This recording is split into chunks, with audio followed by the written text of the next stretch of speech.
नमस्कार, मैं हूं आपके साथ आंचल तिवारी। आप देख रहे हैं वक्त हो गया है खबरों की खबर।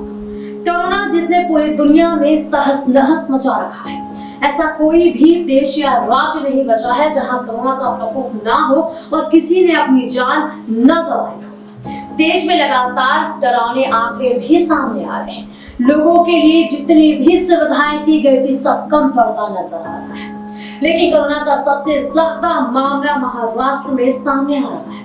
कोरोना के सामने महाराष्ट्र की स्वास्थ्य व्यवस्था घुटने टेकती नजर आ रही है, जिसके बाद सरकार के साथ ही लोगों की चिंता और भी बढ़ती जा रही है, क्योंकि बढ़ते आंकड़ों के साथ साथ अस्पताल में जगह के साथ बेड ऑक्सीजन की भी कमी हो रही है और ऑक्सीजन सिलेंडर की कमी के चलते एक के बाद एक कई मरीज लगातार दम भी तोड़ रहे हैं और महाराष्ट्र की हालत सबसे भयावह बनी हुई है। 12 राज्यों में ऑक्सीजन सिलेंडर की मांग सबसे ज्यादा है।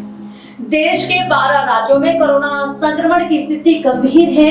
इन 12 राज्यों में महाराष्ट्र, मध्य प्रदेश, गुजरात, उत्तर प्रदेश, दिल्ली, छत्तीसगढ़, कर्नाटक, केरल, तमिलनाडु, पंजाब, हरियाणा और राजस्थान में मेडिकल ऑक्सीजन की मांग सबसे ज्यादा है। समूह इन राज्यों में ऑक्सीजन की जरूरत को देखते हुए इसकी मैपिंग भी कर रही है। ऐसी उम्मीद है कि महाराष्ट्र में उसकी उत्पादन क्षमता से ज्यादा ऑक्सीजन की मांग होने वाली है, जबकि मध्य प्रदेश में अपनी मांग को पूरा करने के लिए राज्य में एक भी ऑक्सीजन उत्पादन संयंत्र नहीं है। कर्नाटक, राजस्थान और गुजरात में ऑक्सीजन सिलेंडर की मांग भी तेजी से देखी जा रही है। नमस्ते। पूरे देशवासियों को स्वास्थ्य की चिंता करते हुए सभी मेरे मित्रों को मेरा नमस्कार। हम सब लोग जो है अभी ऑक्सीजन सिचुएशंस और ऑक्सीजन की सप्लाई के बारे में सब पीड़ित है। मल्टीपल मीडिया के द्वारा विविध प्रकार की भ्रांतियाँ उत्पन्न की जा रही है। देश विदेश में इनकी बहुत बुरी असर पड़ रही है। मैं ये समझता हूँ कि ज़रूरत से ज़्यादा अभी जो है सप्लाई हो सकता है, थोड़ी बहुत कम हो सकती है। यह हमारा विषय नहीं है। ये सरकार को, दोनों पक्ष को साथ में जो है सत्ताधारी और विपक्ष को बैठकर इसका सॉल्यूशन निकालना चाहिए। लेकिन मैं सरकार से और आप सब लोगों से इतना निवेदन करना चाहता हूँ कि आप जो है, यदि आप पीड़ित हैं तो पहले तो होम क्वारंटाइन रहिए और ऑक्सीजन सिचुएशंस बढ़ाने के लिए प्राणायाम है, आपकी फिजियोथेरेपी एक्सरसाइजेस है और ख़ास करके आप प्रोन पोजीशंस में सोकर जो है छाती के बल पे ऊपर करके आप प्राणायाम कीजिए। और बहुत सारी ऐसी आयुर्वेदिक औषधियाँ हैं जो लेने से इंस्टेंट आपका जो है वो बढ़ जाता है।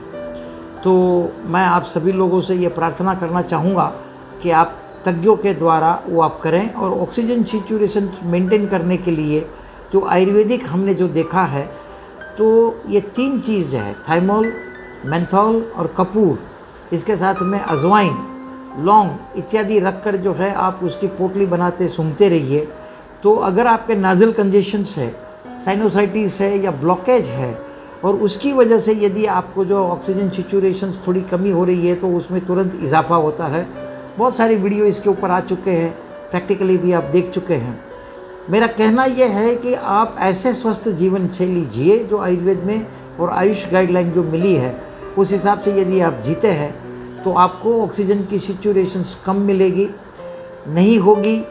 और अगर आपको मिलती है तो उस हिसाब से पहले आप लाभ लीजिए और पैनिक होकर, रश होकर हमको ऑक्सीजन मिले उस हिसाब से आप इधर उधर दौड़ा दौड़ी न करें। तो मैं ये समझता हूँ कि आप, देश और डॉक्टर्स परिवार और पूरी मेडिकल फ्रेटर्निटी आपके आभारी रहेंगी। मैं डॉक्टर महेश संघवी मुंबई से आप सब लोगों की स्वास्थ्य की शुभकामना करता हुआ भगवान धन्वंतरी को प्रार्थना करता हूँ हम इससे जल्दी से मुक्त हो। धन्यवाद। मुंबई में ऑक्सीजन की मांग और आपूर्ति। फरवरी 2021 में अस्पतालों में रोजाना 150 से 200 मीट्रिक टन ऑक्सीजन की आवश्यकता होती थी। मार्च के अंत तक यह मांग 650 से 750 मीट्रिक टन हो गई।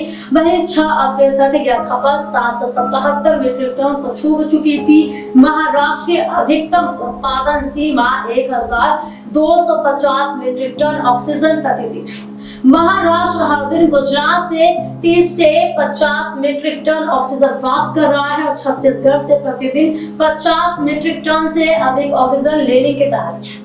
मुंबई में हर दिन 10,000 नए कोविड मामले सामने आ रहे हैं। उनमें से 1000 से 500 तक संक्रमितों को ऑक्सीजन की आवश्यकता हो रही है।